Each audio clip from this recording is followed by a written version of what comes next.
ହଁ hello hello hello. ହଁ ଅଶୋକ ଶୁଭିଲା। ଆରେ ଭାଇ ମୋ ମନ ଦୁଃଖ ଟିକେ କ'ଣ କ'ଣ କହିଲେ କ'ଣ ହେଇଛି ଏ ଭାଉଜର ମୋର ଟିକେ ପାଟିଗଳ କ'ଣ କହିଲେ କ'ଣ ପାଇଁ ଏଇ ଯେ ହୋଲିରେ ସେ ହୋଲି ଖେଳିକି ଯାଇଛି ଯାଇଛି ତ ହୋଲି ଖେଳିକି ମୋତେ କହିଯାଇଛି କ'ଣ 10ଟା ଆଣିବ ଭିଭେଲେ ସାବୁନ ଆଉ 2ଟା ଓକେ ସାବୁନ 6ଟା ଲାଇବୋଇ ସାବୁନ 2 କେଜି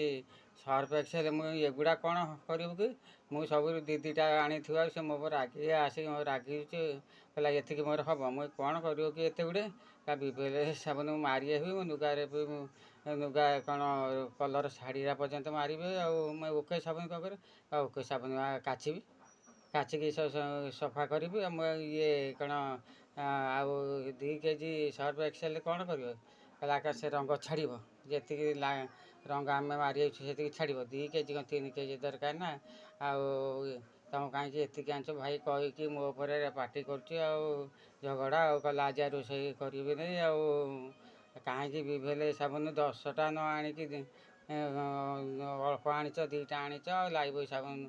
କାହିଁକି ଅଳ୍ପ ଆଣିଛ ଓକେ ସାବୁନ କାହିଁ ମୁଁ ଲୁଗା ସଫା କରିବି ଲୁଗା ସଫା କରିବି ଆଉ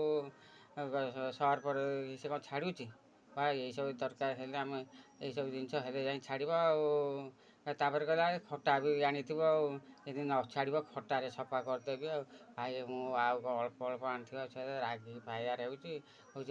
ଅଳ୍ପରେ କ'ଣ ଜମା ଲୁଗାପଟା କଲର୍ ମୁଣ୍ଡ କଲର୍ କ'ଣ ଛାଡ଼ୁଛି ସେ ରାଗି ମୋ ସାଙ୍ଗେ ଝଗଡ଼ା କରୁଛି ଆଉ ସେଇ ନାଇଁ ଆଜି ଟିକେ ମନ ଦୁଃଖ ଆଉ କ'ଣ କହିଲ ଭାଉଜ ଫୋନ୍ ତ ବୁଝେଇଦେବ ହଉ ସେ ଏବେ ରାଗି ପଛରେ ଦେବି ବୁଝେଇଦେବ।